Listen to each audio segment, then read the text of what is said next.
주님의 은혜와 사랑이 여러분과 함께 하시기를 바라고요.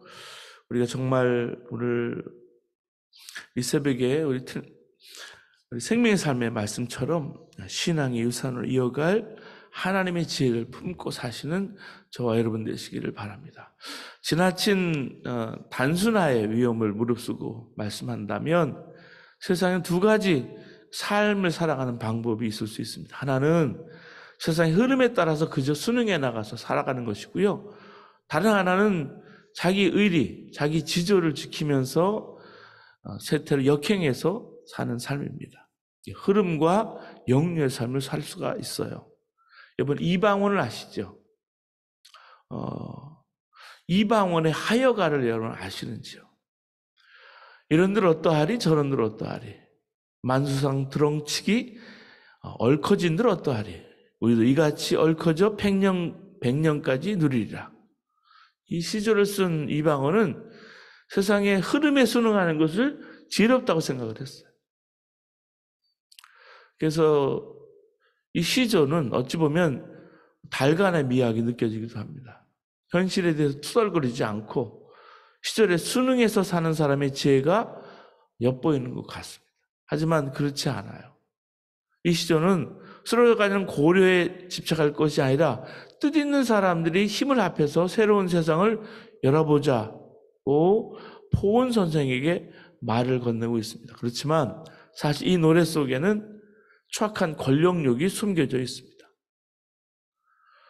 포온 선생은 이 시조에 답을 합니다. 그러니까 참 풍류가 옛날 사람들에게 있었던 것이죠. 이 몸이 죽고 죽어 100번 고쳐주고 백골이 진토되어 넋이라도 있고 없고 임양한 일편단심이야 가실 줄이 있으랴. 이 시조에는 뭔가 비장한 느낌이 들어요. 아름다운 가운데 비장함이 들어있는데요. 이 시조에는 비장미가 있습니다. 피 맺힌 대나무를 보는 것 같아요. 그에게 중요한 것은 구차한 모습을 부지하는 것이 아니라 자기 삶의 지조를 지키는 것이었습니다. 자, 이방원의 청원을 거절하는 것이 죽음을 뜻한다는 사실은 봐도 뻔한 것이죠.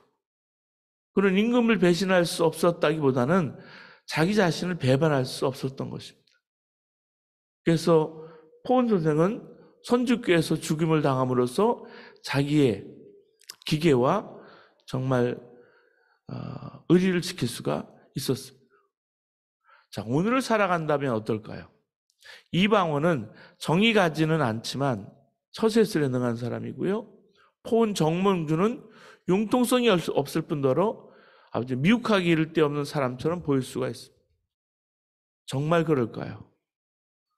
기계와 절조를 생명으로 여기는 선비 정신이 물질적인 풍요의 뒤안길로 가뭄없이 사라진 오늘의 상황에서 나는 포온 선생의 이 살신 성인이 어떻게 보면 아름답게 그렇게 여겨집니다. 사랑하는 여러분, 오늘 우리가 본 잠언서 4장 1절에서 9절 말씀은요, 우리에게 정말 지혜로운 삶이 무엇인지 가르쳐주고 있습니다. 우리 8절과 9절 말씀 여러분 한 목소리로 같이 한번 읽으실까요? 8절과 9절 함께 하겠습니다. 시작. 그를 높이라. 그리하면 그가 너를 높이 들리라. 만일 그를 품으면 그가 너를 영화롭게 하리라. 그가 아름다운 관을 내 머리에 두겠고 영화로운 멸관을 내게 주리라 하셨느니라. 여기서 그가 누굴까요? 지혜를 뜻하는 것입니다. 잠언은 여호와를 경외하는 것이 지식의 근본이라 그랬습니다.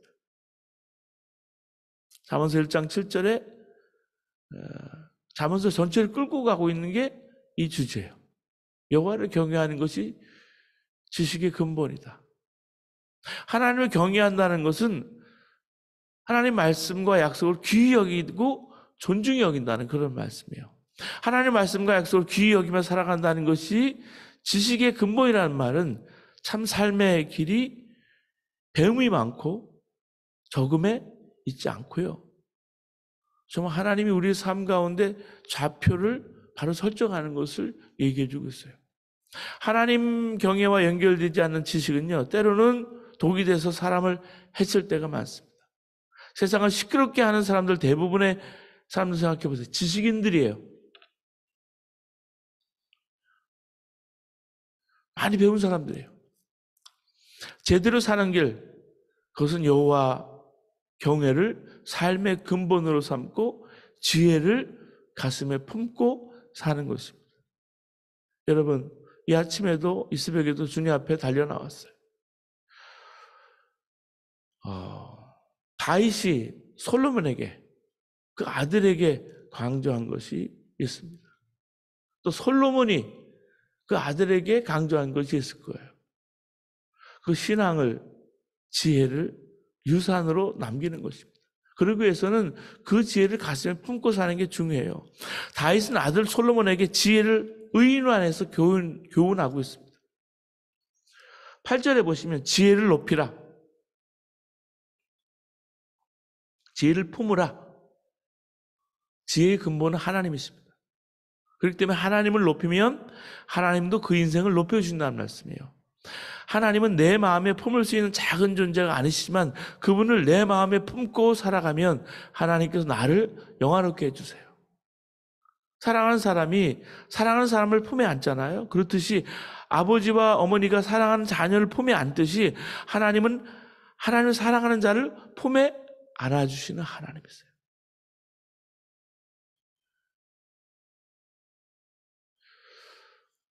요즘 교회 안에서 대하는 가정마다 어린 자녀들 얼마나 귀엽고 사랑스러운지 몰라요.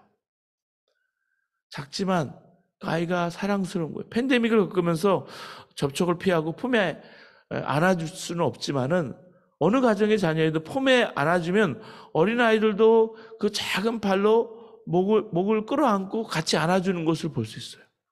어린아이들도 자신을 사랑하고 위해주는 줄 다 알아요. 그 작은 손, 그 약한 팔이지만 상대방을 꼭 안아보려는 것입니다. 8절은 다시 말합니다. 지혜를 품으라. 그리하면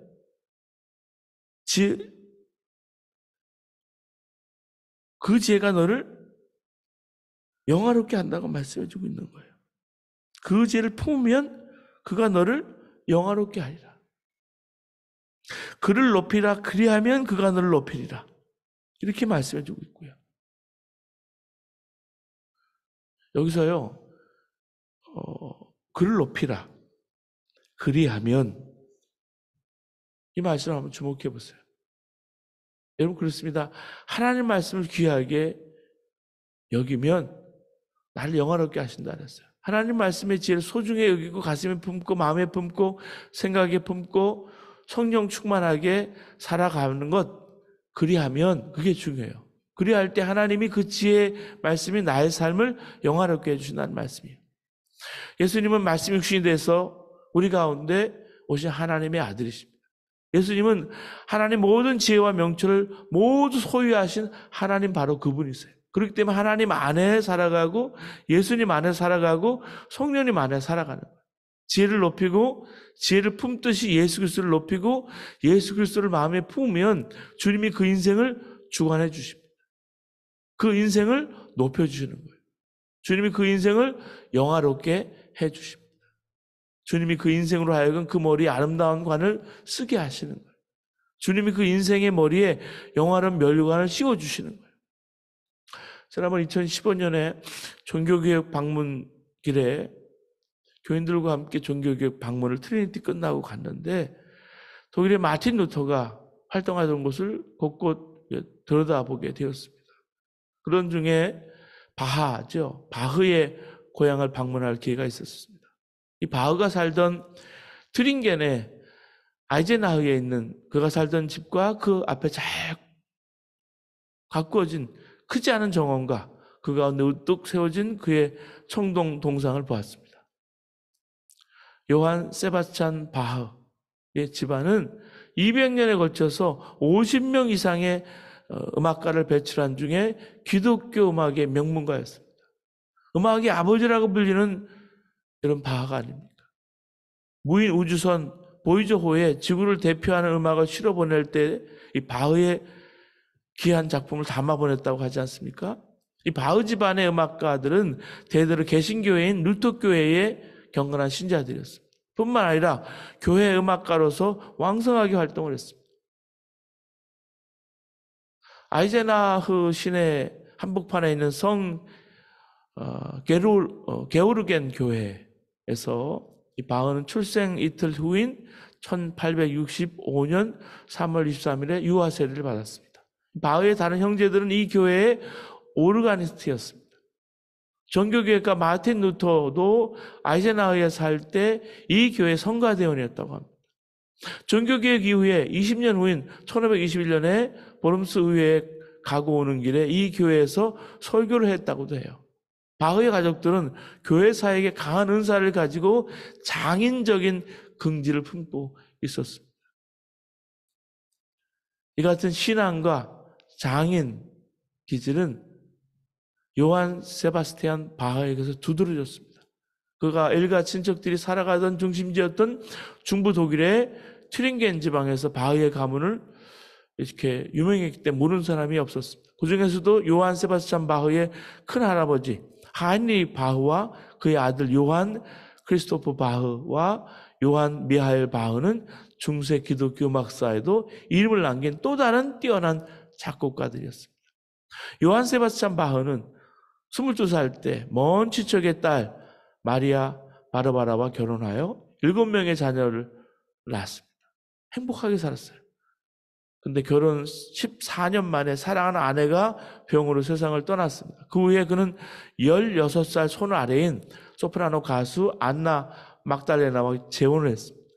자그마치 그리고 13명의 아이를 더 낳았습니다. 20명의 자녀 가운데 절반의 자녀들이 태어나자마자 혹은 아주 어려운 세상을 떠납니다. 당시 출산 환경이 그랬대요. 나머지 아이들은 모두 선천적으로 뛰어난 음악적인 재질을 지니고 있었습니다. 특히 장남인 빌헤림 프리데만 바흐와 차남인 카를 필리프 에마누엘 바흐, 막내 아들인 요한 크리스티안 바흐는 모두 아버지의 대를 이어서 그들의 시대 음악사에 이름을 남기는 뛰어난 작곡가로 활동했습니다. 저들 모두 하나님을 잘 섬기고 신앙생활 잘했습니다. 그 시대에는 이들의 자녀들이나 또는 바흐 가문의 명성을 흠모해서 모여든 제자들을 위해서 평균율 클라비어 곡집 제1곡을 비롯한 수많은 클라비어 곡도 작곡이 됐습니다. 여러분, 이렇게 하나님을 경외하고 지혜를 품고 살아간 가족들이 이렇게 살았어요. 공부해라만 하지 말고 하나님을 사랑하고 지혜를 사랑하게 한 거예요. 먼저 나 자신의 지혜를 사랑하고 하나님을 사랑하고 지혜를 높이고 하나님을 가슴에 품고 살아가면 그 어느 누구라도 하나님께서 그 인생을 높여주시고 영화롭게 해주신다는 말씀이에요. 그 머리에 영화롭고 아름다운 관을 쓰도록 존귀하게 이끌어주신다는 말씀이에요. 사랑하는 여러분, 우리 인생에 하나님 우리를 쓰시는 것은 음악이나 미술이나 예술이나 건축이나 의학이나 물리학이나 여러 가지 학문들이 있어요. 근데 그런 학문 전반을 거쳐서 자기의 인생에 가장 전문적으로 하나님 쓰시고자 하시는 하나님의 뜻을 그 마음에 풀 때 품고 하나님 잘 섬기고 지혜를 사랑할 때 하나님 그 지혜를 어떤 지혜도 높이시고요. 그 지혜를 가슴에 품고 살아가는 그 심령들을 영광스럽고 존귀한 하나님의 아들딸이 되게 해준다는 그런 말씀이에요. 여러분, 오늘 뭘 품고 오셨습니까? 여러분 지금 뭘 품고 사십니까? 어떤 이는 집문서, 땅문서, 돈지갑을 가슴에 품고 살고요. 어떤 이는 자기가 받은 학위를 품고 삽니다. 또 어떤 이는 야망을 품고 살고요. 어떤 이는 세상에 대한 복수심을 품고 삽니다. 어떤 이는 아름다운 뜻을 품고 살아요. 여러분의 가슴 속에 가장 깊은 곳에 뭘 품고 사십니까? 예수님이십니까? 그렇다면 여러분은 행복한 사람들이에요. 예수님을 자신을 가리켜 예수님이 길과 진리와 생명이라고 하셨어요. 가슴에 길을 품고 걷는 길이 있다면 갈 곳을 찾지 못해 방황할까요? 가슴에 진리를 품고 사는 사람은 절망할까요? 가슴에 생명을 품고 사는 사람이 뭘 두려워하겠어요? 참된 지혜의 근본이신 예수님 품고 살기 위해서 우리에게 요구되는 것은 뭘까요? 지혜자는 말합니다. 우리 1절 말씀입니다. 함께 하겠습니다. 아들들아, 아비의 훈계를 들으며 명철을 얻기에 주의하라. 13절, 읽지 않은 13절 말씀, 4장 13절 말씀, 훈계를 굳게 잡아 놓치지 말고 지키라. 이것이 내 생명이라. 예언자를 통해서 우리에게 말씀해 주시는, 지혜자를 통해서 우리에게 들려주신 하나님 말씀과 교훈은요, 예수님의 말씀과 삶을 보여주신 가르침도 굳게 잡고 놓치지 말라는 거예요. 진리를 굳게 붙잡는다는 말씀이에요. 왜? 진리는 결코 지지 않기 때문에. 진담은 진리가 아니죠. 예수님이 빌라도의 법정에 섰을 때 빌라도는 예수님께 진리가 뭐냐 이렇게 물었어요. 진리를 몸으로 살아내신, 구현해내신 분인 예수님 앞에 두고도 진리에 대해서 몰랐어요. 그래서 물은 거예요. 그리고 그 대답을 들을 생각 없이 뒷걸음질 쳐서 진리에서부터 달아납니다. 진리는 세상에서 무력해 보여요. 하지만 궁극적 승리는 진리 편에 있습니다. 하나님의 뜻을 따라 살려고 작정하고 그 뜻을 굳게 붙잡고 산 사람은 이미 승리한 사람이에요. 호랑이 등에 올라탄 사람이 살아날 길은 호랑이 등을 죽을 힘을 다해서 매달리는 것처럼 진리의 등에 탄 우리들도 죽을 힘을 다해서 주님의 가르침에 매달리는 거예요. 그래서 오늘도 말씀을 붙잡고 기도하는 거예요. 이런들 어떠하리 저런들 어떠하리 하면서 이래도 흥 저래도 흥하는 흥타령 그만두지 않고는 우리 삶에 힘이 안 생겨요. 훈계를 굳게 붙잡는 것은 여러분 옵션이 아니라 필연이에요. 이스라엘의 제자는 지혜로운 길을 걷는 사람과 악인의 길을 걷는 사람을 대변해서 이제 그 뒤에 쭉 말씀해 주고 있어요. 여러분 강원도에 가시면 산이 많죠. 이 고지대 병사들에게 비포장 도로가 이렇게 있는데 눈물의 도로예요. 비가 오면 나가서 도로 복구해야죠. 눈이 오면 자다 말고도 일어나서 길을 열어야 됩니다. 그래서 눈 치우는 일이 하나의 큰 군에서의 작업이에요. 오죽하면 군인들이 그 길을 비포장도로라고 했겠어요. 근데 사실 그리스도인의 길이야말로 비포장도로예요. 하나님의 뜻대로 살려면 힘겨운 길이 많습니다. 걸려 넘어질 때가 얼마나 많은지 몰라요.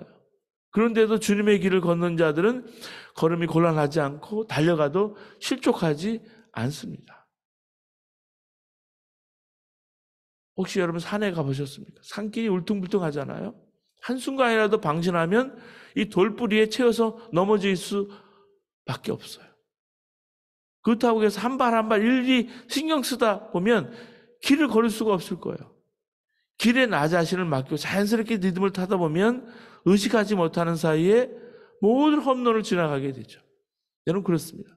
내가 뭐를 해보려고 힘을 쓰다 보면 금방 지칠 수밖에 없어요. 발을 들고는 오래 걸을 수 없습니다. 주님의 길을 걷는다는 것은 내가 걷는 게 아니라 주님이 나를 통해서 걸으시는 거예요. 우리가 할 일은 다만 주님께 온전히 나를 맡기는 거예요. 일제시대에 오산학교를 세우셔서 많은 민족의 지도자를 길러내셨던 남강 이순 선생님의 일화가 있습니다. 선생님은 돌아가시기 닷새 전에 제자들이 세운 동상 제막식에 참석해서 연설을 하게 됐습니다. 많은 사람들이 긴장한 채 선생님의 말씀을 기다렸어요. 그런데 그의 말은 뜻밖에도 아주 간단했습니다. 저는 아무것도 한 것이 없습니다. 다만 하나님이 시켰을 뿐입니다. 그렇게 말했어요. 그것뿐이에요. 내가 뭐 했다 그런 게 없습니다. 하나님이 다 하셨다는 거예요. 내가 한 것이 아니고 하나님이 하셨습니다. 하나님이 우리와 함께 걸으신다면 우리가 실족할 리가 없습니다. 다시 한번 성경 4장 8절을 보시기 바랍니다. 그를 높이라 그리하면 그가 너를 높이 들리라. 그를 품으라 그가 너를 영화롭게 하리라. 여러분 이 아침에 하나님을 높이시고 예수 그리스도를 높이세요. 성령을 높이세요. 주께서 그 인생의 범사를 이끌어 가시고 지도하시고 분명히 복되게 하실 것입니다. 주님의 은혜와 사랑이 여러분과 함께 하시기를 주님의 이름으로 축복합니다.